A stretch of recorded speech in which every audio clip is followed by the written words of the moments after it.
Hello class, and welcome to week 4, Deepen Your Learning.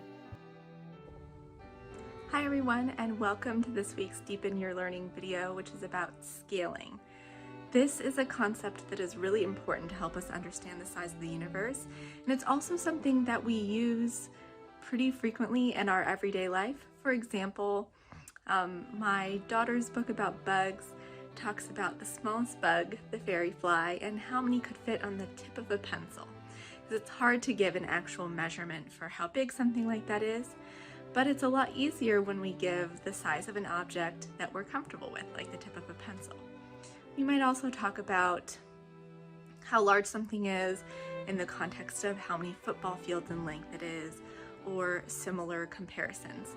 So we're going to do that, except with things on the size of the solar system and the universe, so they're going to be much larger scales.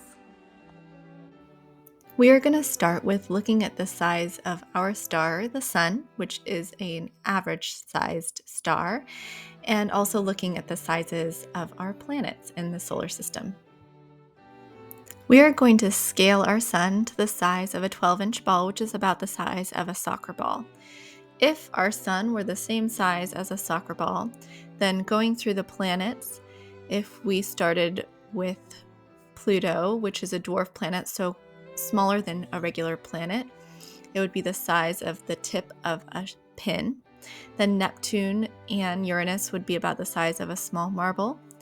Saturn and Jupiter would be the size of a ping pong ball. The actual planet Saturn would be smaller, but with its rings, it would be about the same size as Jupiter with the ping pong ball. Then Mars would be about the size of a grain of sand. Earth and Venus would be just about the size of a BB, and Mercury would also be the size of a grain of sand. Now we're going to move away from looking at the size of the star and the planets and move on to the scaling of our solar system as it is spaced out currently in space right now. All right, so we're looking at the distance between the Sun and planets with our scale of a school bus being about 42 feet long. So if we have an average sized school bus, the distance from the Sun to Mercury, and that's also shown down here with the smaller dots, would be about 1 school bus, and the distance from the Sun to Earth would be about 2 school buses, while the distance from the Sun to Jupiter would be about 12 school buses. And now we're going to zoom out to our galaxy, the Milky Way, as well as look at the approximate size of other galaxies and in-between galaxies. First, the picture on the left addresses the size of galaxies. Our galaxy, the Milky Way, is kind of medium-sized, and we're going to pretend like our galaxy is the size of a DVD. Smaller-sized galaxies then would be about the size of a BB, whereas larger-sized galaxy would be about the size of a merry-go-round. There aren't a lot of larger-sized galaxies in the universe, and there are many more smaller-sized galaxies.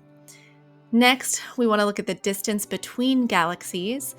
So if we kept the DVD scaling, then our galaxy, the Milky Way, would be about 8 feet away from our next closest galaxy, the Andromeda Galaxy, which is about the size of a 6-foot man with his hands in the air. Ultimately, scaling can help us start to put into perspective the size of the solar system and the galaxy and the universe. But I think the most important thing that scaling can do is it can help us see the absolute magnitude of the creation and all of the things that have been done for us. And it has really helped my testimony to reflect upon the size of the universe and think about how much work put into preparing the way for us to be here and for us to experience all of the things that we do on Earth.